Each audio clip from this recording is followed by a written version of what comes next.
आप अपने मन की गलतफहमी निकाल दीजिएगा कि आपने 5 सीट जीती है। आपने जीती तो सचमुच 6 है। दौसा का चुनाव एक फर्जी नेता जो ये बताता है कि मैं राजस्थान का सबसे लोकप्रिय नेता हूं, 2023 में उसने 51,000 वोटों से हम लोगों को हरवाया था। और आज हम गर्व के साथ कह सकते हैं, हमारे जो ये 2 नेता यहाँ मंच पर खड़े हैं, उनके नेतृत्व में हमने करीब करीब उन्हें हरा दिया है और उनकी जीत 51,000 से घट करके 2,000 पर आ गई है। यानी आपने सिद्ध किया है कि पूरे राजस्थान में ही नहीं, दौसा में भी अब सबसे लोकप्रिय पार्टी अगर कोई है तो वो है भारतीय जनता पार्टी।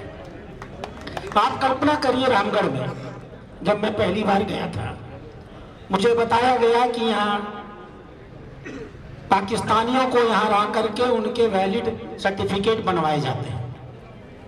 मुझे बताया गया कि बांग्लादेशियों और रोहिंग्यों को बसाने का काम यहाँ का विधायक किया करता है। मुझे बताया गया है कि रामगढ़ स्मगलिंग का केंद्र बन गया है इन मुस्लिम कट्टरपंथी जनप्रतिनिधियों के द्वारा। एक आतंक था उस आदमी का, आज वो हमारे बीच में नहीं है। उनके पुत्र तो चुनाव लड़ रहे थे, अगर जीते होते तो एक नई पीढ़ी का आधुनिक आतंक लेकर के आए होते। और हमें इस बात पर गर्व होना चाहिए, 70,000 से हम लोगों ने पिछला चुनाव 2023 में हारा था और इस बारी 13,600 से हमने उनको पटकनी दी है आपके मुख्यमंत्री और आपके प्रदेश अध्यक्ष के नेतृत्व में। झुंझुनू ऐसा लगता था कि एक परिवार की बपौती हो गई, एक मरेगा तो दूसरा आएगा। किसी तीसरे को झुंझुनू में राजनीति करने का अधिकार ही नहीं था। लंबा समय हो गया था कोई भाजपा का विधायक नहीं जीत पाता था। पिछला चुनाव हमने 28,000 से हारा था और ये चुनाव हम लोगों ने 42,000 वोटों के अंतर से जीत करके भारतीय जनता पार्टी और माननीय नरेंद्र मोदी जी के चरणों में रखने का काम किया है। यानी एक मठाधीशी हमने रामगढ़ में खत्म की है, दूसरी मठाधीशी हम लोगों ने झुंझुनू में खत्म की है, तीसरी मठाधीशी यहाँ खीवसर में चलती थी। मैं अभी भीतर कह रहा था, एक चूहे को हम लोगों ने पाल करके शेर बना दिया था। और हमें एहसानमंद होना चाहिए खीवसर की जनता का।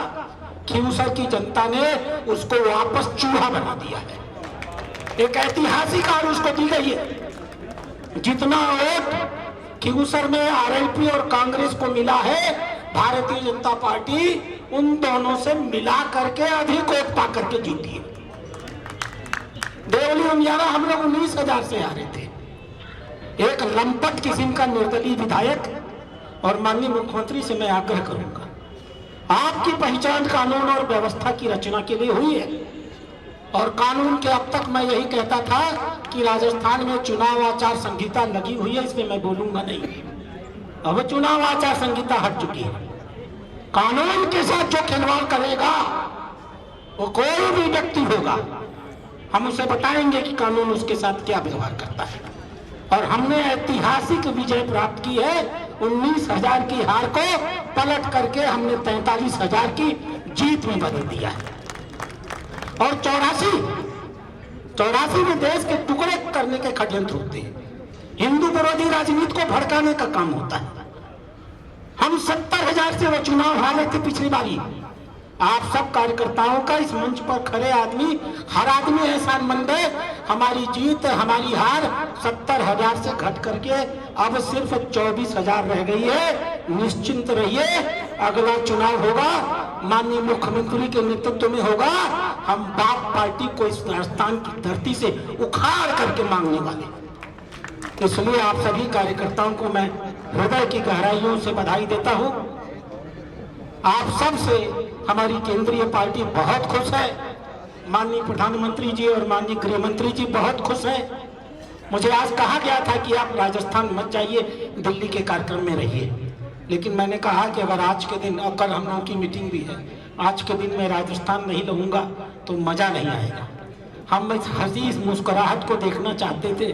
मैंने कहा था ना कि इनकी मुस्कुराहट बड़ी जालिम होती है। कांग्रेस के लिए सचमुच ये बड़ी जालिम मुस्कुराहट हुई है।